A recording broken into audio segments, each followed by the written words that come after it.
മതസൗഹാർദ്ദവും ജനാധിപത്യവും നിലനിർത്താൻ മുസ്ലിം സമൂഹം തീവ്രവാദത്തെ എതിർക്കണമെന്ന് മുസ്ലിം ലീഗ് സംസ്ഥാന അധ്യക്ഷൻ പാണക്കാട് ഹൈദരലി ശിഹാബ് തങ്ങൾ. തീവ്രവാദത്തിനെതിരെയുള്ള പാർട്ടി നിലപാടുകൾ ലീഗ് ദേശീയ പ്രസിഡന്റും സംസ്ഥാന ജനറൽ സെക്രട്ടറിയും വ്യക്തമാക്കി. ലീഗ് സംസ്ഥാന സെക്രട്ടേറിയറ്റ് നിർവാഹക സമിതി യോഗങ്ങൾ കോഴിക്കോട്ട് നടക്കുകയാണ്. മുസ്ലിം ലീഗ് എല്ലാ കാലത്തും തീവ്രവാദത്തിനെതിരെയുള്ള നിലപാടുകളിൽ ഉറച്ചു നിന്നിട്ടുണ്ട്. മുസ്ലിം സമുദായത്തോട് ഞങ്ങൾക്ക് പറയാനുള്ളത്, ഒറ്റക്കെട്ടായിക്കൊണ്ട് മത സൗഹാർദ്ദം നിലനിർത്തുവാനും ജനാധിപത്യവും മതേതരത്വവും നമ്മുടെ രാജ്യത്ത് നിലനിൽക്കുവാനും തീവ്രവാദ ഭീകരവാദത്തെ എതിർത്തുകൊണ്ട് നാം മുന്നോട്ട് പോകണം. തീവ്രവാദത്തിനെതിരെയുള്ള നിലപാടുകളിൽ ഒരു രീതിയിലും ലീഗ് പിന്നോട്ട് പോകില്ല.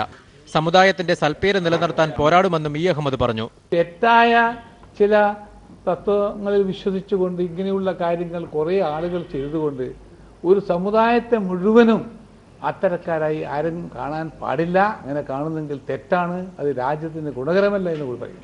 തീവ്രവാദത്തിനെതിരെ ലീഗ് എടുത്ത നിലപാടുകൾ ശരിയാണെന്നാണ് ഇപ്പോഴത്തെ സംഭവ വികാസങ്ങൾ തെളിയിക്കുന്നതെന്ന് സംസ്ഥാന general secretary P K Kunhalikutty പറഞ്ഞു. ലീഗിനെ തോൽപ്പിക്കാൻ തീവ്രവാദ സംഘടനകൾക്ക് CPM ചൂട്ടുപിടിച്ചു കൊടുത്തതിന്റെ ഫലമാണ് അവർ അനുഭവിക്കുന്നത്.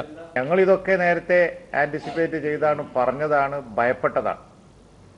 അയോധ്യ സംഭവത്തിന് ശേഷം ഇവിടെ തീ ആളിപ്പടർത്താനുള്ള പ്രസംഗങ്ങളും പ്രചരണങ്ങളുമായിട്ട് ഏതാനും ആളുകൾ നടന്നപ്പോഴും അതിന് ഇടതുപക്ഷം ചൂട്ടുപിടിച്ചു കൊടുത്തപ്പോഴും അപ്പോൾ ഞങ്ങളിത് വാൺ ചെയ്താണ്.